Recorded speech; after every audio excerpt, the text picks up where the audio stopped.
Hello दोस्तों, मैं हूं लोकेश। जस्ट फॉर मैथ पे आप सभी का स्वागत करता हूं। जैसे कि आपको पता है, आज का हमारा टॉपिक है हाइट एंड डिस्टेंस या ऊंचाई एवं दूरी।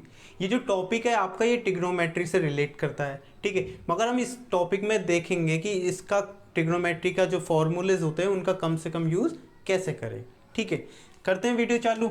वीडियो चालू करने से पहले मैं आपको यहाँ पे कुछ दिखा देता हूँ पहले, ठीक है। देखिए ये क्या है, ये मेरा मान लिया मैंने 30 डिग्री एंगल है ना। और ये होता है 1, ये होता है √3, और ये होता है 2, और ये होता है आपका 90 डिग्री का एंगल। और ये क्यों लिखे हैं मैं आपको अभी अच्छे से समझा देता हूँ।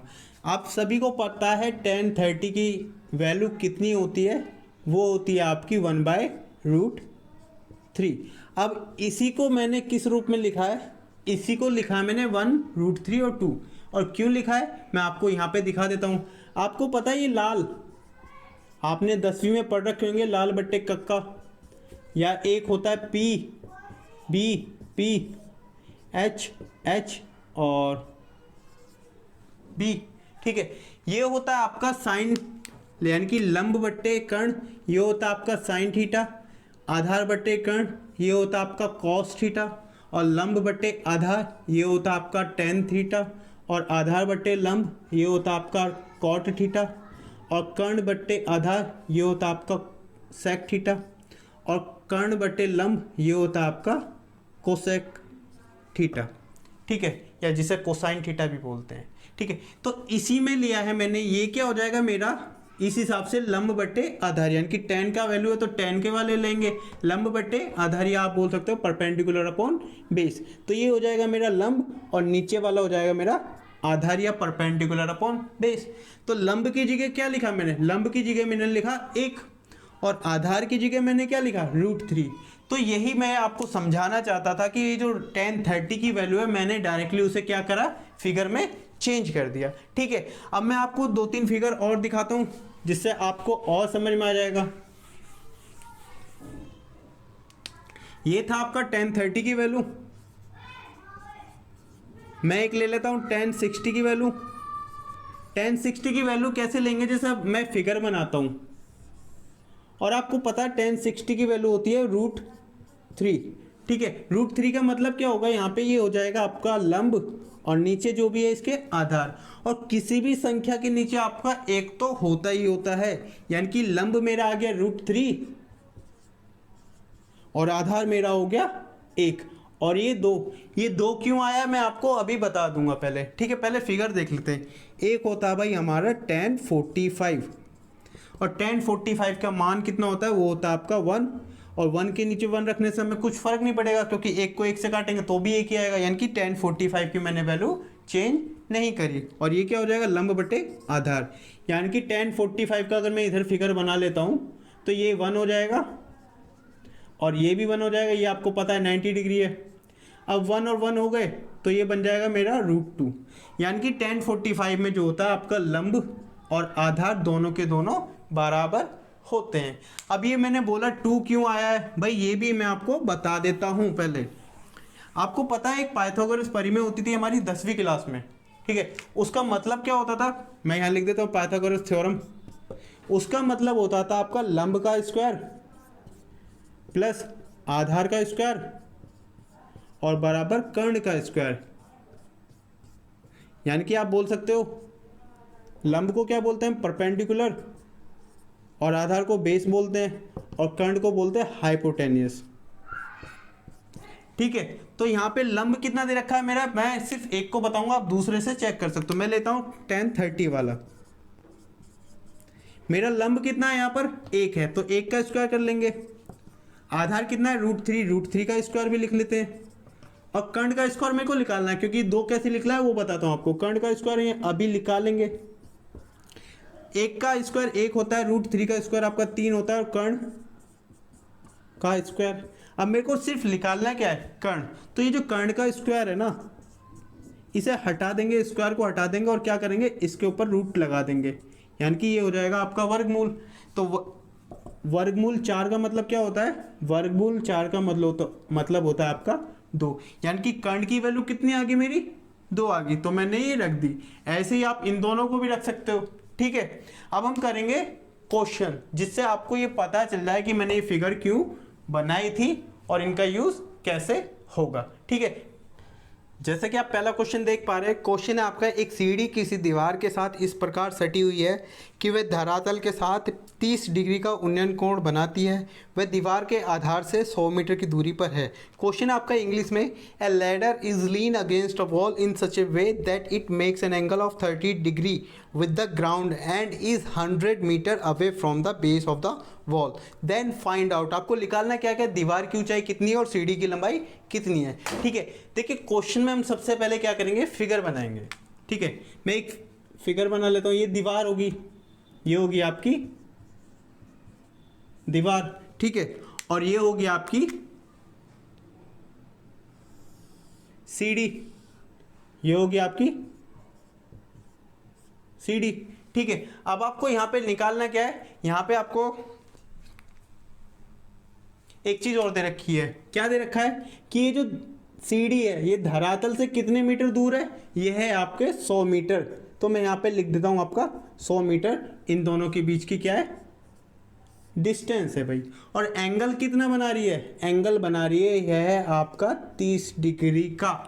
और जैसे ही मैंने देखा 30 डिग्री, मुझे क्या याद आ गया, मुझे याद आ गया कि भाई लंब की जगह तो मेरा 1 होता है और आधार की जगह मेरा क्या होता है, √3 होता है। अब देखिए आधार की जगह हमारे जो रेशियो में होता है वो तो ये होते हैं। ठीक है, मगर हमें दे कितनी रखी है एक्चुअल में वैल्यू, √3 की वैल्यू 100 दे रखी है। तो इसे कैसे करेंगे, इसे करेंगे यहाँ पर भाई, √3 की वैल्यू मेरे को कितनी दे रखी है, वो दे रखी है 100 मीटर। अब मैं यहाँ पे क्या करूँगा, मुझे 1 की निकालनी है पहले। ये √3 किधर जाएगा, ये जाएगा मेरा 100 के नीचे। ठीक है, अब देखिए मेरे को निकालना क्या था, मेरे को निकालनी थी पहले वाले में कि दीवार की ऊंचाई कितनी है या दीवार की लंबाई कितनी है।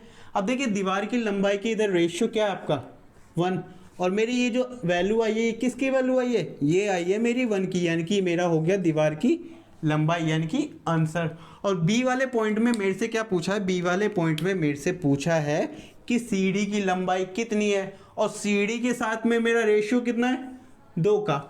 अगर मैं 1 में 2 की गुणा कर देता हूँ, कर देते हैं 1 में 2 की गुणा, तो भाई 1 का रेशियो जो था मेरा 100 √3 था ना, तो उधर मेरे को क्या करनी पड़ेगी, उधर भी तो 2 की गुणा करनी पड़ेगी, नहीं करनी पड़ेगी। आप बोलोगे भाई करनी पड़ेगी, जो आएगा वो आपका आंसर हो जाएगा। 200 √3 हो गया आपका सीढ़ी की लंबाई। ठीक है, ऐसे ही क्वेश्चन और करते हैं जिससे आपको अच्छे से समझ में आ जाए। ठीक है, जैसे कि आप अगला क्वेश्चन देख पा रहे हैं, क्वेश्चन आपका, एक लड़का 200 मीटर लंबे धागे की सहायता से एक पतंग उड़ा रहा है जो 60 डिग्री के उन्नयन कोण पर उड़ रही है। तो बताएं कि यदि धागे में किसी प्रकार की ढील ना हो तो पतंग की ऊंचाई क्या है। ठीक है, क्वेश्चन आपका इंग्लिश में, a boy is flying a kite with string of length 200 meter and makes an angle of elevation of 60 degree with the kite. At what height the kite is flying from the ground if string is 10? देखिए question आपका दे रखा है, बहुत simple question है, मगर question को करने से पहले मैं आपको एक चीज़ बता देता हूँ। यहाँ पे दे रखा है उन्नयन कोण या आपका एंगल ऑफ एलिवेशन। और उन्नयन कोण क्या होता है, जैसे आप यहाँ पे खड़े हो, आप उड़ती हुई चीज़, कुछ भी चीज़ ऊपर देख रहे हो या कोई बिल्डिंग का सिरा देख रहे हो जो ऊपर है, यानी कि बिल्डिंग का टॉप देख रहे हो, तो नीचे से जो एंगल आप बना रहे हो ना, उस एंगल को क्या नाम देते हैं हम, उस एंगल को देते हैं हम एंगल ऑफ एलिवेशन या उन्नयन कोण। ठीक है, उसे बोलते हैं हम उन्नयन कोण। अब ये जो आपका एंगल बनेगा इसे बोलते हैं उन्नयन कोण। और एक होता है एंगल ऑफ डिप्रेशन जिसे बोलते हैं अवनमन कोण। और वो क्या होता है, वो होता है आपका, अगर आप किसी बिल्डिंग पे हो या एरोप्लेन में हो और एरोप्लेन में बैठे बैठे आप किसी नीचे वाली चीज़ को देख रहे हो, तो जो भी आप एंगल बनाओगे उसे क्या बोलते हैं, एंगल ऑफ डिप्रेशन बोलते हैं या अवनमन कोण बोलते हैं। ठीक है, ये हो गया आपका एंगल ऑफ एलिवेशन यानी कि उन्नयन कोण जब नीचे से ऊपर देखते हैं। ये हो गया आपका अवनमन कोण या एंगल ऑफ डिप्रेशन जब ऊपर से किसी चीज़ को हम नीचे देखते हैं। ठीक है, अब करते हैं हम क्वेश्चन। देखिए क्वेश्चन में क्या बोला गया है कि एक लड़का है जो पतंग उड़ा रहा है, एक लड़का है जो पतंग उड़ा रहा है। अब पतंग कहाँ उड़ेगी भाई, लड़का नीचे है, पतंग उड़ेगी हमारी ऊपर। ठीक है, ये होगी आपकी यहाँ पर काइट। ठीक है। और ये धागे, जिस धागे से उड़ा रहा है वो कितने मीटर लंबा है, आप बोलोगे वो दे रखा है हमें 200 मीटर लंबा, ठीक है। और ये जो ज़मीन के साथ जो एंगल बना रही है वो कितने डिग्री का एंगल बना रही है, वो बना रही है आपका ये 60 डिग्री का एंगल। अब ये पूछ रहा है कि जो पतंग उड़ रही है वो ज़मीन से कितनी ऊंचाई पर है, ठीक है। भाई ये ज़मीन से यहाँ पर होगी ना ऊंचाई, ये क्या होगी आपकी हाइट, यानी कि पतंग की हाइट। अब जैसे ही आपको दिखाई 60 डिग्री, मैंने अभी आपको क्या बताया था, जब भी 60 होता है इधर क्या होता है √3 और नीचे क्या होता है 1 और इधर क्या होता है आपका 2, यानी कि रेशियो है। अब देखिए यहाँ पे हमें क्या दे रखी है, 2 की वैल्यू दे रखी है 200। 2 में कितने की गुणा करें कि 200 बन जाए, आप बोलोगे भाई 100 की गुणा कर दीजिए वो 200 हो जाएगा। अब मैं ये भी तो कह सकता हूँ कि अगर मेरी जब यहाँ पे 100 की गुणा हुई है तो मैं इन तीनों में भी तो 100, दोनों में भी तो 100 की गुणा करूंगा, तभी तो बैलेंस मेरा परफेक्ट बैठेगा, ठीक है। तो यहाँ पे कर दीजिए 100 की गुणा, और ये जितना भी होके आएगा गुणा वो हो जाएगा आपकी पतंग की ऊंचाई। और जब भी √3 में 100 की गुणा करेंगे तो वो हो जाएगा 100√3 और यही हो जाएगा आपका आंसर। यानी कि पतंग उड़ रही है कितनी मीटर ऊंचाई पे, 100√3 मीटर ऊंचाई पे, ठीक है। एक क्वेश्चन और देखते हैं, करते हैं अगला क्वेश्चन। क्वेश्चन है आपका, किसी छड़ किसी खंबे की परछाई द्वारा उस खंबे के सिरे पर बनाया गया उन्नयन कोण कितना होगा। क्वेश्चन आपका इंग्लिश में, what is the angle of elevation making by a shadow of the tower with the top of the tower, ठीक है। देखिए यहाँ पे एक खंबा बना लेते हैं, पहले ये बना लिया हमने खंबा। अब इसकी क्या दे रखी है हमें, शैडो दे रखी है, यानी कि परछाई हमें दे रखी है। अब ये जो परछाई है इसका खंबे के शीर्ष के साथ जो भी एंगल बना रही है, यानी कि कौन सा एंगल बनाती है मैं यहाँ पे पहले तो एक तो ये बता दो, वो होता है उन्नयन कोण, क्योंकि नीचे से ऊपर बना रही है ना खंबे के शीर्ष पर। अब जो भी एंगल बना रही है उसकी हमें दे रखी है 3-4 कंडीशन, और कंडीशन क्या है वो देखते हैं। भाई यहाँ पे दे रखी है, मान लिया मैंने खंबे की लंबाई 1 मान ली, अपनी तरफ से माना कि खंबे की लंबाई लिख लेते हैं, चलिए एक बार, माना कि खंबे की लंबाई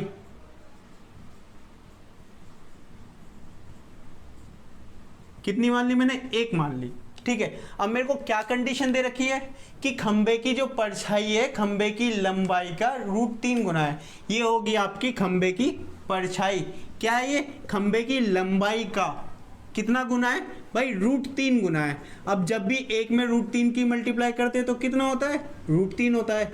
यानी कि शैडो की जो लेंथ दे रखी है मेरे को कितनी दे रखी है, √3 दे रखी है। अब आपको ये कुछ रेशियो दिख रहे हैं भाई, दिख गए तो बता दीजिए आंसर कितना हो जाएगा आपका 30 डिग्री।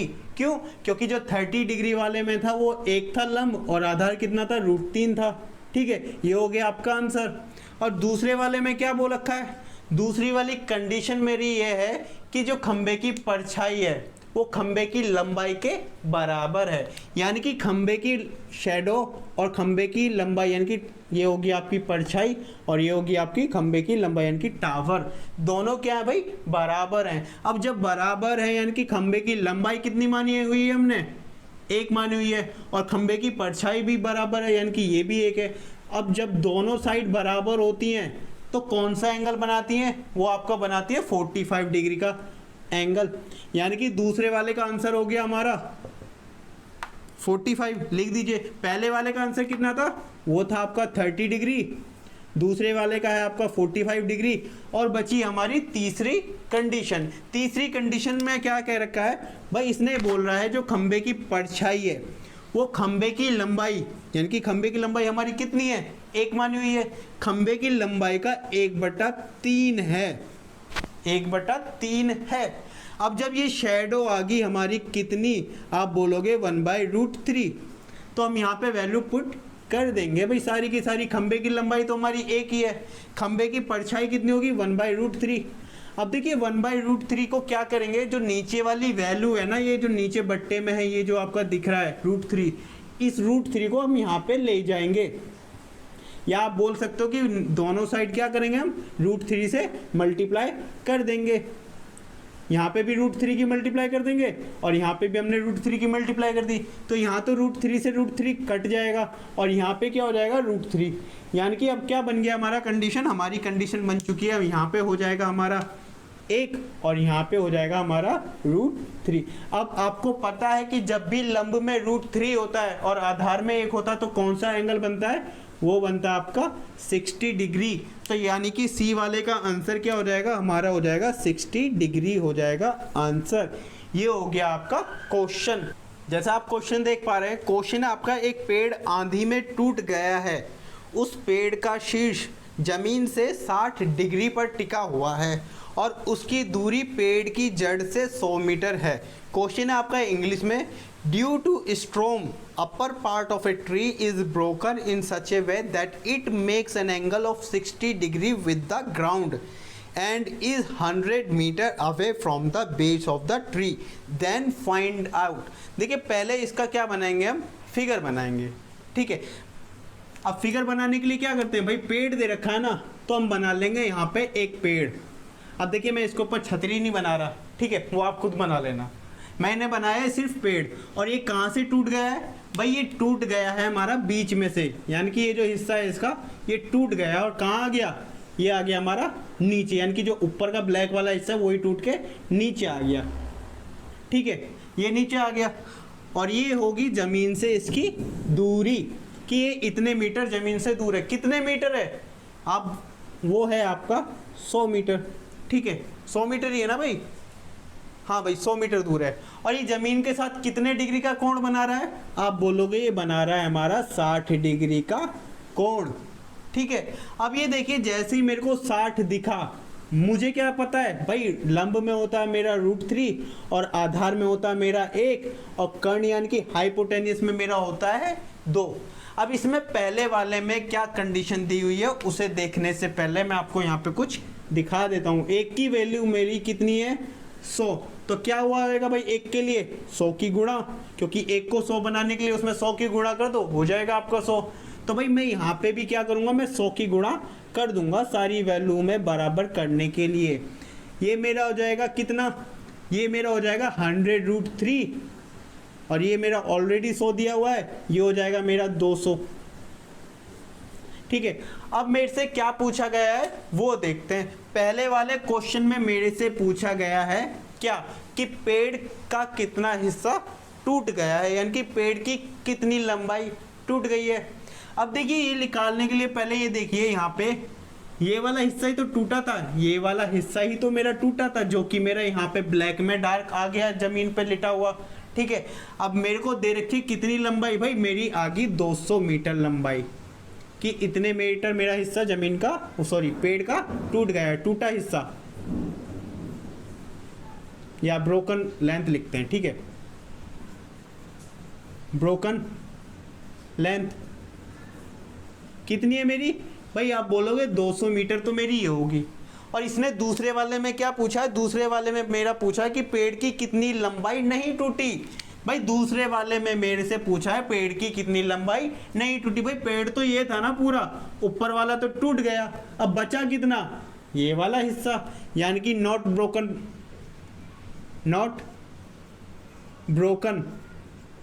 लेंथ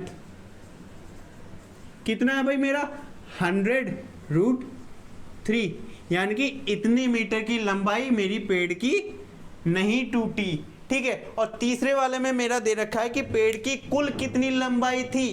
तीसरे वाले में मेरे से पूछ रहा है ये कि पेड़ की कुल कितनी लंबाई थी। भाई अगर जो हिस्सा मेरा टूटा हुआ है उसे भी मैं सीधा खड़ा कर दूं तो मेरा आ जाएगा। अब खड़ा करने पर ये कितना आएगा भाई 200 होगा, यानी कि 200 और 100√3 को मैं जोड़ दूं तो मेरा आंसर आ जाएगा टोटल पेड़ की लंबाई, यानी कि टोटल लेंथ।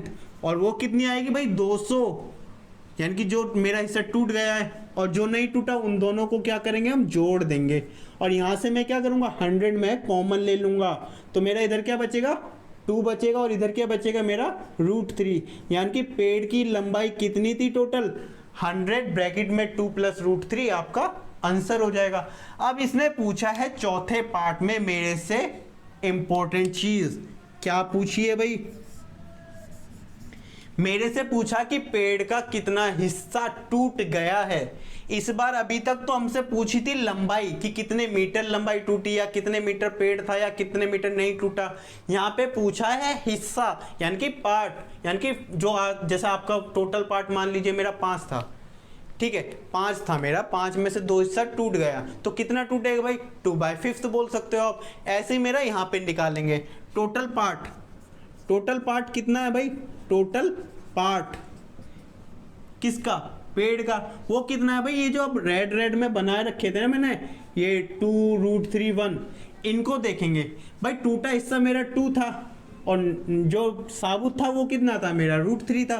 तो टूटे और ना टूटे हुए को अगर मैं जोड़ दूंगा तो मेरा कितना आ जाएगा, टोटल पार्ट आ जाएगा। अब मेरे में पूछा है क्या, ब्रोकन पार्ट, कि कितना हिस्सा टूट गया है। क्या पूछ रहा है, ब्रोकन पार्ट। भाई कितना टूट गया, 2 टूट गया। आप बोलोगे कितने के रेस्पेक्ट में, यानी कि 2 टूट गया तो टोटल कितना था मेरा, टोटल था 2 + √3। या आप इसे बोल सकते हो कि यहां पे पूछा है ये ब्रोकन पार्ट, ब्रोकन पार्ट, और नीचे लिखना है आपको टोटल पार्ट।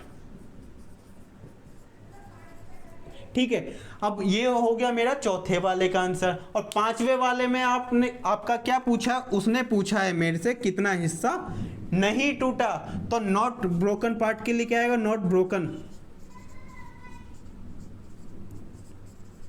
भाई वही करेंगे, जितना हिस्सा नहीं टूटा वो लिख देंगे। कितना हिस्सा नहीं टूटा, 100√3, सॉरी 100√3 नहीं लिखेंगे, रेशियो लिखेंगे। कितना हिस्सा नहीं टूटा, √3। किसके रेस्पेक्ट में भाई, आप बोलोगे टोटल के रेस्पेक्ट में। किसके रेस्पेक्ट में, टोटल के रेस्पेक्ट में। और टोटल कितना, 2 + √3। ये हो गया मेरा क्वेश्चन खत्म। ठीक है, अब देखिए आगे बढ़ने से पहले मैं आपको कुछ दिखाता हूं, ठीक है, जिनसे आप क्वेश्चन को करोगे। यहां पे मैं लिखता हूं डबल एंगल।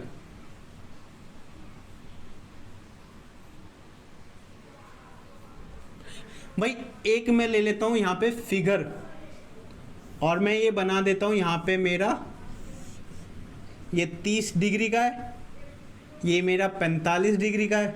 ठीक है, और एक और बना लेते हैं,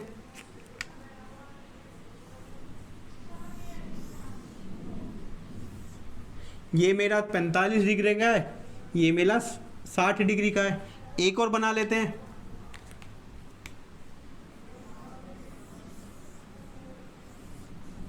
ये मेरा 45 है और ये मेरा 60 है। अब देखिए तीनों डिफरेंट है, 30 45 45 60 45 सॉरी 30 60 30 60। ठीक है, अब ये देखिए कैसे करेंगे और क्या क्या लिखेंगे इनके सामने वो बताता हूं मैं आपको। ये जो 45 डिग्री है ना, जो यानी कि जो 90 डिग्री के एंगल के पास वाला एंगल है, या ट्राइंगल बोल सकते हो, उसके हिसाब से चलेंगे। 45 का आपको पता है, 45 के होता है लंब और आधार दोनों के दोनों बराबर, यानी कि यहाँ से यहाँ तक ये एक हो जाएगा। ये तो पूरा एक है, यानी कि लंब तो आपका पूरा एक होगा, मगर आधार यानी कि सिर्फ इतना आपकी एक है। ठीक है, उसके आगे बाकी का ये हिस्सा जो बचा है इसे देख लेते हैं ये कितना होगा। अब आपको पता है रूट,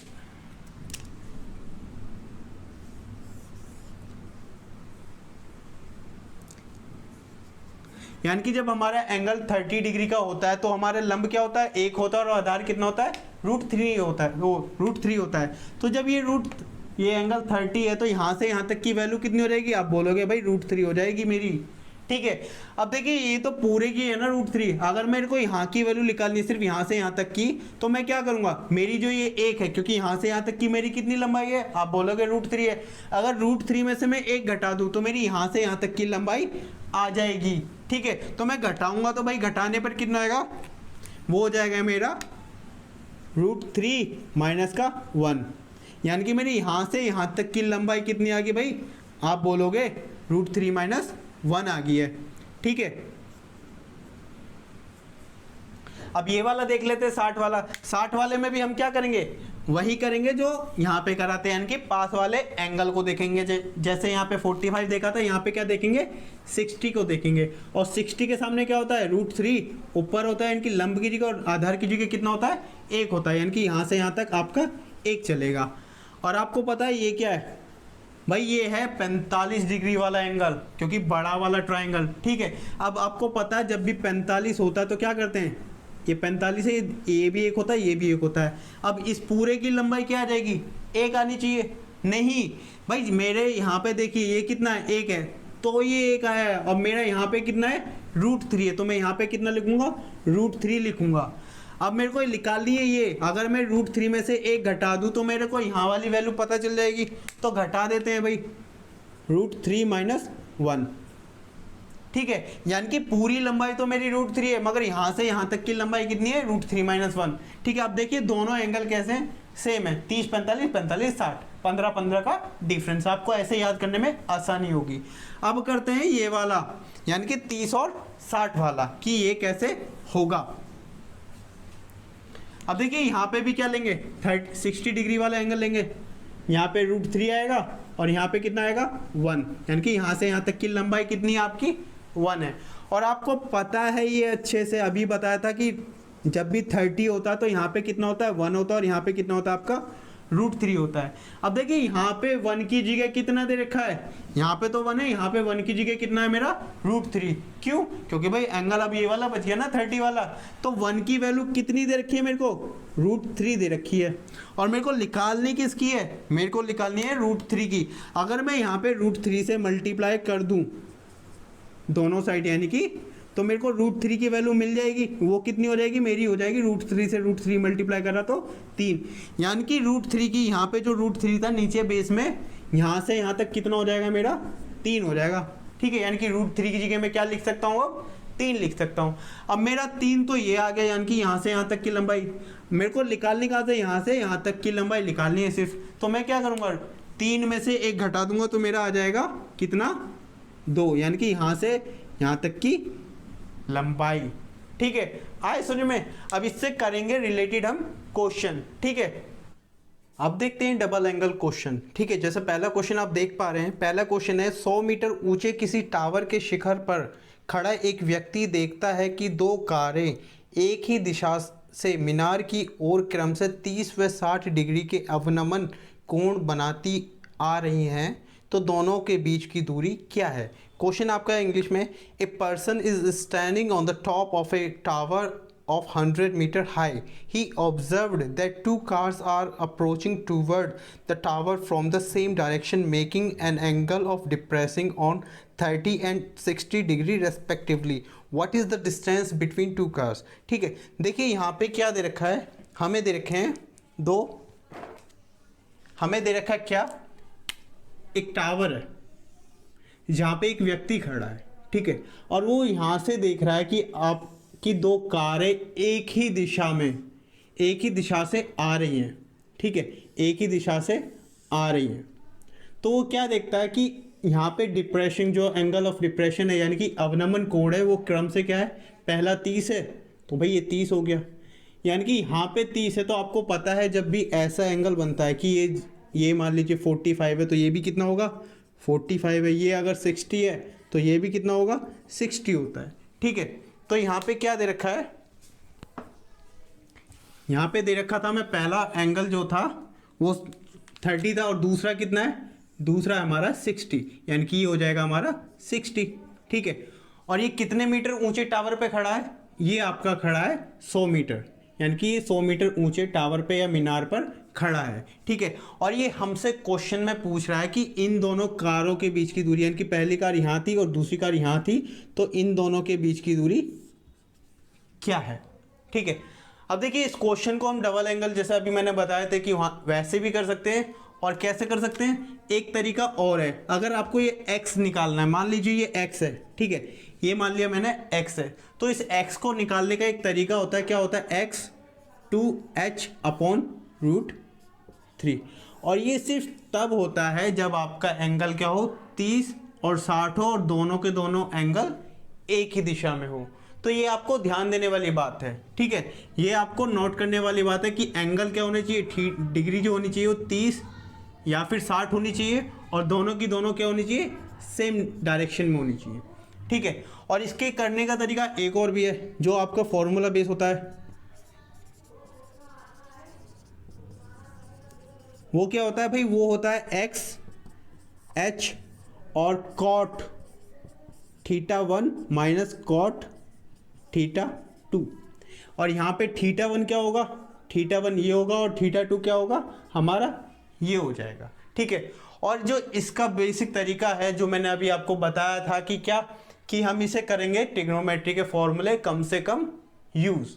ठीक है, तो करते हैं, करेंगे कैसे भाई, मैं ये मिटो देता हूं थोड़ी देर के लिए। पहले तो मैं आपको ये बता देता हूं कि इससे कैसे निकलेगा। जैसे मेरे को x निकालना है भाई, h क्या है आपको पता है, ये h होती है यानी कि हाइट किसकी, मीनार की हाइट कितनी है वो 2 × 100 और रूट में क्या है 3, तो ये आंसर क्या हो जाएगा 200/√3, यानी कि इन दोनों कारों के बीच की दूरी कितनी है हमारी 200/√3 सॉरी।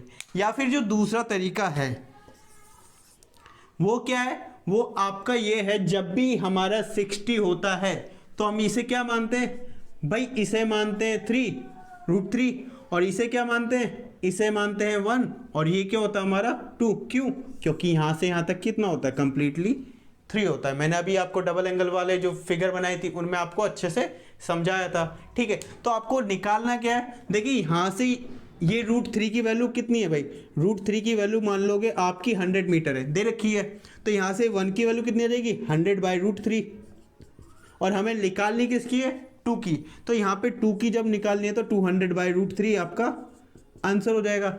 मैं आपको कहूँगा कि आपके लिए ये तरीका बेस्ट है, ये तरीका आपके लिए बेस्ट है। क्यों, क्योंकि इसमें एक कंडीशन है कि इसमें आपका 30 और 60 होना चाहिए और दोनों की दोनों एक डायरेक्शन में होनी चाहिए।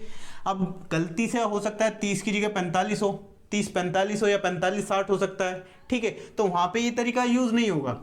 ठीक है, वहाँ पे तरीका कौन सा होगा, ये वाला जो मैंने आपको अच्छे से समझाया था। ठीक है, तो आप इस तरीके से भी कर सकते हो अगर 30 और 60 वाला है, और 30 और 60 वाले के लिए तो मैं कहूँगा इस तरीके से कर लो। अगर नहीं करना चाहते कि आपको फॉर्मूले याद करने में दिक्कत है तो भाई ये तरीका आपके लिए एकदम बेस्ट है। और मैं इसे एक क्वेश्चन से और समझाता हूँ। ठीक है, जैसे आप अगला क्वेश्चन देख पा रहे हैं, क्वेश्चन आपका, एक व्यक्ति मीनार के शिखर पर खड़ा है। वह देखता है कि दो कारें एक ही दिशा से क्रम से 30 व 60 डिग्री का अवनमन कोण बनाती हुई आ रही हैं। दोनों के बीच की दूरी कितनी है भाई, इस बार 80 मीटर दे रखी है। ठीक है, दोनों के बीच की दूरी कितनी है 80 मीटर है, तो मीनार की ऊंचाई क्या होगी। क्वेश्चन है आपका इंग्लिश में, a person is standing on the top of tower. He observed that two cars approaching toward the tower from the same direction by making an angle of depression of 30 and 60 respectively. If distance between two cars is 80 meter, what is the height of the tower? ठीक है, same वैसे ही question है तो करते भी वैसे ही हैं। Figure बना लेते हैं पहले तो।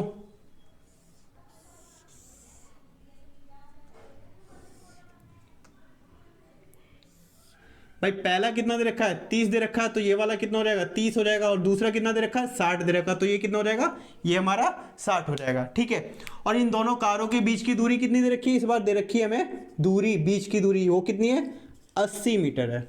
ठीक है, और निकालनी क्या है मीनार की ऊंचाई, यानी कि ये आपको फाइंड करनी है।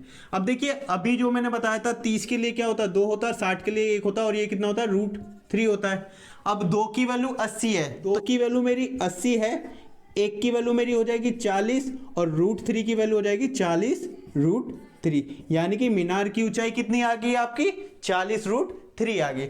और इसे अगर आप वैसे फॉर्मूले से कर सकते हो जैसे मैंने बताया था x 2h/√3, x की वैल्यू कितनी है, यानी कि दोनों के बीच की दूरी कितनी है 80 रखेंगे, 2h और √3, 2 1 जा 2, 2 4 जा 8, यानी कि ये 40 हो जाएगा, और h की वैल्यू कितनी आ जाएगी 40√3, यानी कि मैंने यहाँ पे क्रॉस मल्टीप्लाई कर दी, ये मेरा आंसर हो गया। अब मैं आपको फॉर्मूले से भी बता देता हूँ, फॉर्मूला क्या होता है आपका x h और cot θ1 माइनस का cot θ2, और θ1 आपका ये होता है यानी कि पहले वाला एंगल, और θ2 क्या होता है जो 90 के आपका पास में आता है। ठीक है, तो यहाँ पे वैल्यू रख देते हैं, x की वैल्यू कितनी है आपकी 80, यानी कि दोनों कारों के बीच की दूरी वो कितनी है आपकी 80 है। h आपको फाइंड करना cot θ, यानी कि cot 30 माइनस का cot 60 ब्रैकेट ऑफ 80 का 80 रखेंगे, h का h, cot 30 की वैल्यू होती है आपकी √3 और माइनस cot यानी कि cot 60 की वैल्यू होती है 1/√3। इन दोनों को सॉल्व करेंगे पहले, √3 की √3 से मल्टीप्लाई करूंगा तो 3 आएगा, 3 में से 1 गया और नीचे आएगा आपका √3, ठीक है। और इधर आपका 80 का 80 रहेगा। जब मैं इसे इधर उठा के ले जाऊंगा, जब मैं इसे इधर उठा के ले जाऊंगा तो क्या हो जाएगा, उल्टा हो जाएगा। पहले इसे इधर ही सॉल्व कर लेते हैं, ठीक है। 3 में से गया 2 यानी कि 2h और नीचे क्या आएगा आपका √3। अब देखिए जो फॉर्मूला मैंने बताया था, क्या मैंने आपको बताया था, x 2h बाय √3, यही था ना फॉर्मूला जो मैंने आपको लिखा था। वो एक्चुअल में क्या होता है, वो यही होता है कि इसे सॉल्व करने के बाद ये आता है। और x की वैल्यू क्या होती है, जो बीच की दूरी होती है। गलती से हमें यहाँ कितनी दे रखी है, 80 मीटर दे रखी है, तो लिख देते हैं भाई 2 1 जा 2 और ये 40 टाइम जाएगा और h की वैल्यू क्या आ जाएगी 40√3, ये हो जाएगा आपका आंसर। ये तो फॉर्मूला बेस है भाई, हमें करना कैसे, इस तरीके से करना है, ठीक है ना। आपको ये फॉर्मूला डायरेक्टली याद करना, अगर आपको पता है 30 60 है तो ये फॉर्मूला यूज कर लीजिए। अगर आपका डिफरेंट फॉर्मूला है तो आप इस तरीके से कर सकते हो, ठीक है। अब हम देखेंगे, अभी तक तो हमने देखा 30 60 दोनों क्वेश्चन। अब हम देखेंगे 45 या 60 या 30 और 45, ठीक है। जैसे कि आप क्वेश्चन देख पा रहे हैं, क्वेश्चन आपका, यदि सूर्य का उन्नयन कोण 45 डिग्री से बढ़कर 60 डिग्री हो जाता है तो स्तंभ की छाया की लंबाई 10 डिग्री कम हो जाती है। स्तंभ की लंबाई कितनी है, ठीक है। देखिए मान लीजिए आपका सूरज कहाँ पर है भाई, ये सूरज है, लग रहा नहीं है मगर मान लीजिए, ठीक है। और ये आपका खंबा है, और खंबे की जो शैडो आ रही है वो ये है कि जो खंबे की शैडो है वो खंबे के शीर्ष से, यानी कि सूरज जहाँ पे भी है खंबे के शीर्ष से कितने डिग्री का एंगल बना रही है, 45 डिग्री का एंगल बना रही है, यानी कि उन्नयन कोण बना रही है, यानी कि एंगल ऑफ एलिवेशन बना रही है। और जब सूरज की डायरेक्शन चेंज होती है तो एंगल ऑफ एलिवेशन क्या होता है, वो भी आपका चेंज हो जाता है। और कितने डिग्री बन जाता है भाई, आप बोलोगे 60 डिग्री दे रखा है हमें, ठीक है। तो क्या होता है, खंबे की जो परछाई है भाई वो कम हो जाती है। कितने डिग्री कम हो जाती है, आप बोलोगे 10 डिग्री, ठीक है। सॉरी डिग्री नहीं है, 10 मीटर है, ठीक है, माफ़ कर देना भाई। तो इसमें क्या पूछ रहा है, खंबे की ऊंचाई पूछ रहा है वो हमसे, ठीक है। आपको पता है फॉर्मूला क्या होता है, फॉर्मूला होता है ये cot θ1 माइनस का cot θ2, ठीक है। और ये वाला गलती भी इससे भी मत लगाना कि अगर आप कम, ये मत लगाने लग जाना कि x 2h और क्या है √3।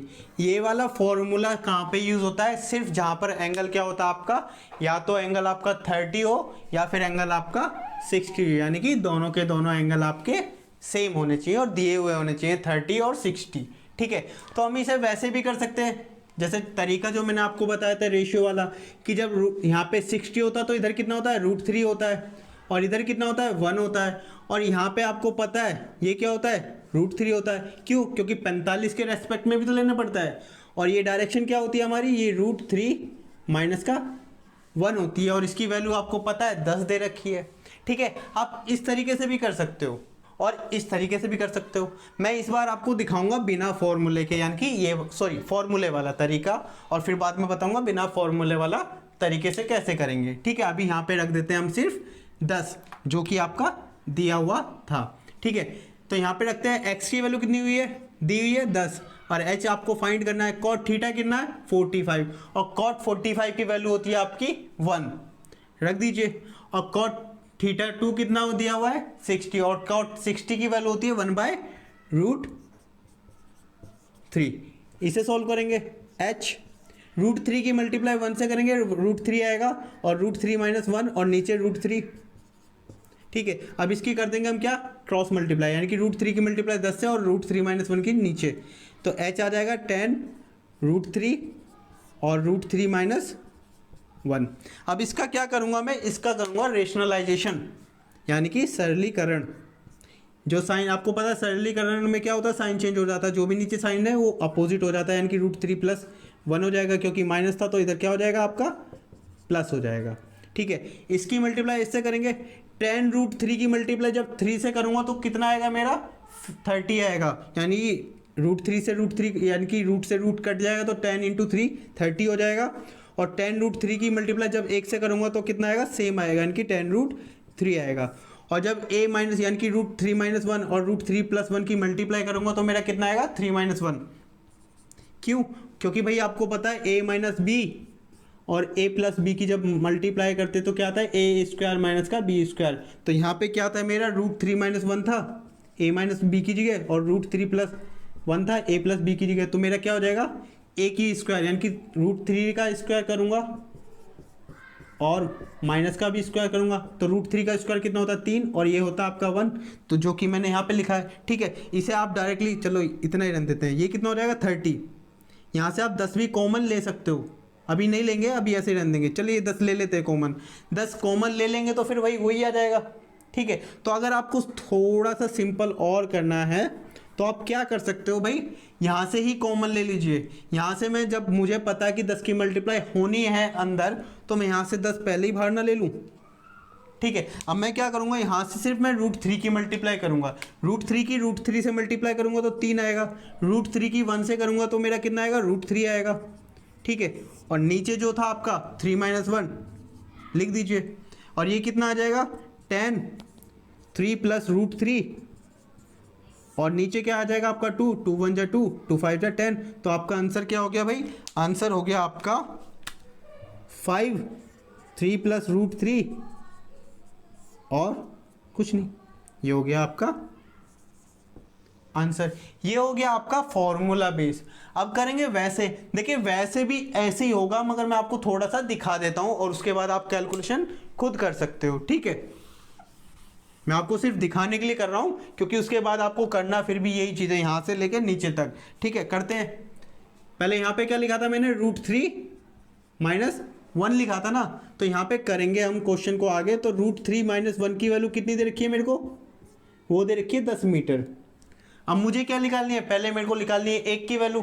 ठीक है, 1 के लिए क्या करूंगा, ये पूरा का पूरा नीचे जाएगा, यानी कि 10 √3 माइनस का 1। ठीक है, अब इसका मैं रेशनलाइज करने से पहले मैं क्या करना चाहता हूं, मुझे निकालनी क्या है, हाइट निकालनी है ना। मुझे निकालनी क्या है, हाइट निकालनी है, और हाइट का रेशियो कितना दे रखा है, √3 दे रखा है। तो मैं क्या करूंगा, यहीं पे मैं √3 की मल्टीप्लाई कर दूंगा भाई साथ में। जब इधर मल्टीप्लाई करी तो इधर भी करनी पड़ेगी, क्यों, क्योंकि दोनों साइड इक्वल बैलेंस भी तो चाहिए भाई हमें। तो इधर भी क्या कर देंगे हम, √3 से मल्टीप्लाई कर देंगे। तो ये क्या आ जाएगा, ये √3 आ जाएगी, यानी कि h भी बोल सकते हो आप डायरेक्टली, क्योंकि मेरे को h फाइंड करना, तो मैं h लिख दूंगा यहाँ पर। ठीक है, अब इसे सॉल्व करेंगे तो ये 10 √3 हो जाएगा, और नीचे जब नीचे वाले का रेशनलाइजेशन करेंगे तो ऊपर जाके साइन चेंज हो जाता है।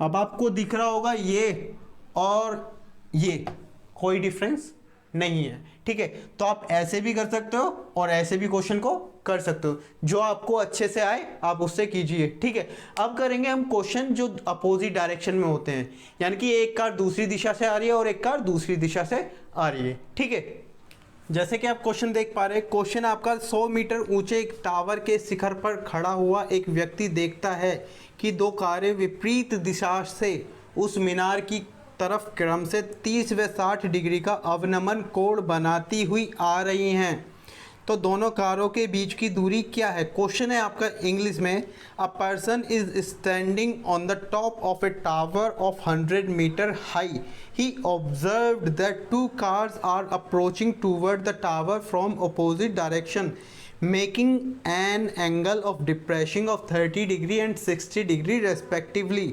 What is the distance between the 2 cars? ठीक है, देखिए यहाँ पे क्या दिया हुआ है, यहाँ पे बोला है विपरीत दिशाओं में, यानी कि ऑपोजिट डायरेक्शन। ठीक है, तो यहाँ पे एक व्यक्ति मान लीजिए इस टावर पर चढ़ा हुआ है, या मीनार मान लीजिए, टावर मान लीजिए, जो आपका मन करे वो मान लीजिए। ठीक है, तो ये क्या देख रहा है, एक इस दिशा से आ रही है और एक इस दिशा से आ रही है, तो इन दोनों के बीच की दूरी हमसे पूछना चाहता है। और h कितना है भाई, ऊंचा कितना है टावर, ऊंचा है टावर आपका 100 मीटर, तो लिख दीजिए, यानी कि h दे रखी है मेरी कितनी, क्वेश्चन h मेरे को दे रखी है 100 मीटर। ठीक है, और एक एंगल दे रखा है मेरे को 30 डिग्री और एक दे रखा है मेरे को 60 डिग्री का एंगल। ठीक है, तो इन दोनों के बीच की दूरी भाई आपसे वो पूछना चाहता है। ठीक है, अब इसे करेंगे कैसे भाई, इसका एक तरीका होता है, जैसे मैंने आपको सेम डायरेक्शन में बताया था कि 30 और 60, याद है ना आपको, क्या था वो था आपका x 2h बाय √3। जब सेम डायरेक्शन होती है, यहाँ पे लिख देता हूँ सेम डायरेक्शन, ठीक है। और एक जब होता है जो ये वाली कंडीशन है कि ऑपोजिट डायरेक्शन का, ऑपोजिट डायरेक्शन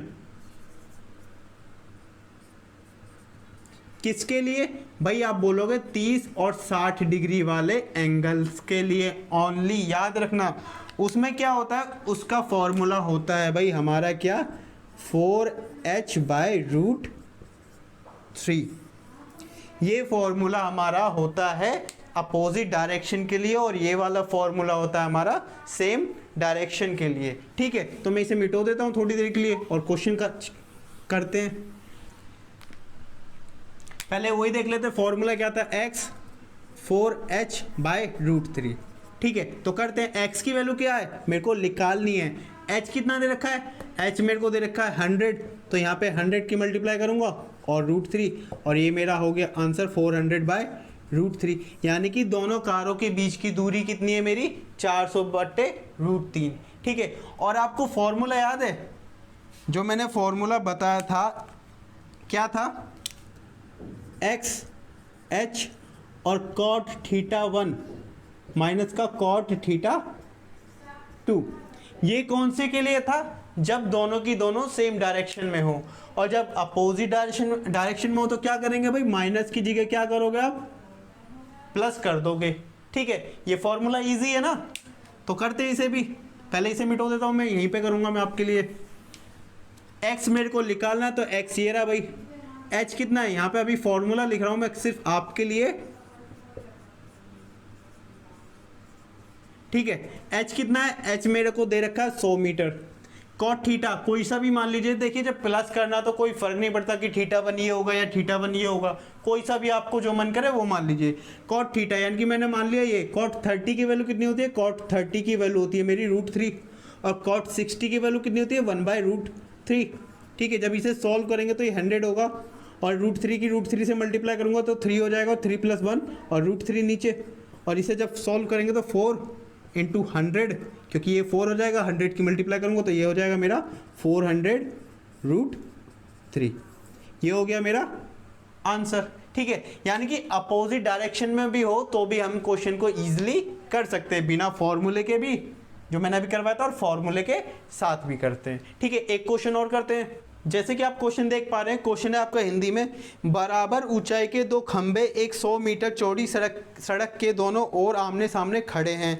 सड़क पर उनके बीच एक बिंदु से उनके शिखर के उन्नयन कोण 30 व 60 हैं। प्रत्येक खंबे की मीटर में ऊंचाई ज्ञात कीजिए। देखिए एक सड़क है, मान लीजिए सड़क है आपकी, मान लीजिए ये आपकी सड़क है, और सड़क के दोनों ओर क्या खड़े हैं, खंबे सेम ऊंचाई के, यानी कि जितना मीटर ये है उतना ही मीटर ये है। ठीक है, और सड़क के बीच में कहीं से भी एक बिंदु है, मान लीजिए यहाँ से है, परफेक्ट नहीं है, सिर्फ ये बीच में कहीं पे भी हो सकता है। एक एंगल ये बनेगा और एक एंगल ये बनेगा। एक एंगल हमारा बनना है 30 डिग्री और एक एंगल बनना है 60 डिग्री। अब बहुत से यहाँ पे कहेंगे भाई ये तो गलत है, क्यों, क्योंकि जितना भी हम 90 डिग्री के एंगल के पास जाते हैं उतना बड़ा एंगल होता है। तो ठीक है भाई, इसे 60 कर दीजिए, मुझे क्या है, इसे 30 कर दीजिए, अगर बहुत सौ को परफेक्शन चाहिए तो कर दीजिए। ठीक है, अब दूसरा, अब देखिए ये बन गया हमारा फिगर। अब ये तो समझ नहीं आ रहा कि भाई हो क्या रहा है ना। और आपको ये पता है ये कितने मीटर दी हुई है, ये मेरी दी हुई है 100 मीटर। अब मैं यहाँ पे अलग अलग करने की जगह मैं क्या करूँगा, इस फिगर को मैं थोड़ा सा चेंज कर दूंगा अपने हिसाब से। क्या करूँगा मैं, देखिए मेरी हाइट तो सेम है ना, यानी कि मैंने इसे h मान लिया। अब मैं क्या करूँगा, यहाँ पे मैं लूँगा एक, ये देखिए एक लाइन ड्रॉ करके दिखा देता हूँ पहले आपको।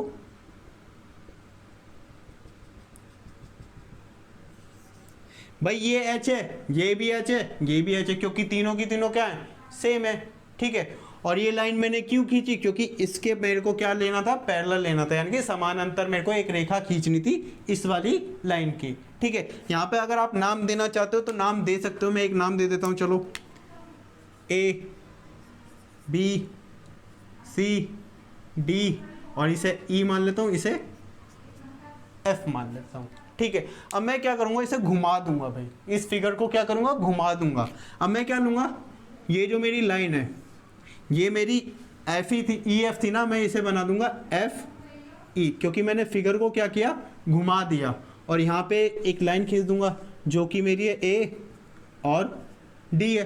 ठीक है, मैं आपको सिर्फ फिगर को घुमाना सिखा रहा हूँ, बाकी कोई टेंशन नहीं होगी। मैं इसके बाद आराम से आपको बता दूंगा कि कैसे करना है आपको बिना किसी दिक्कत के। ठीक है, और आपको पता है यहाँ से एक लाइन ड्रॉ हो रही थी, भाई देख लीजिए, एफ से डी पे जा रही है, एफ से ए पे जा रही है, एफ से ए पे गई, एफ से डी पे गई। और यहाँ पे कितना डिग्री का एंगल है, 30 है, तो इधर कितना हो जाएगा, 30 हो जाएगा। और इधर कितना हो जाएगा, ये 60 हो जाएगा, क्योंकि ये 60 है। तो ए की जगह कितना है, 60 है, और इधर कितना है, 30 है। और ये क्या हमारी एच है। ठीक है, और हमें ए डी कितना दे रखा है, ए डी दे रखा है भाई हमारा 100 मीटर। ठीक है, अब इसे करेंगे हम कैसे, वो मैं आपको दिखा देता हूँ। जैसे अभी हमने क्या करा था भाई, x = 4h/√3 था ना हमारा फॉर्मूला, यही तो था। कर दीजिए भाई, x की वैल्यू कितनी दे रखी है, हमें 100 दे रखी है। ठीक है, h हमें निकालना है 4h × √3, 4 × 1 = 4, और ये 25 टाइम जाएगा, तो h की वैल्यू कितनी आ जाएगी, 25 × √3, तो ये हो जाएगी 25 रूट। ये हो गया आपका आंसर। ठीक है, अब देखते हैं एक और क्वेश्चन।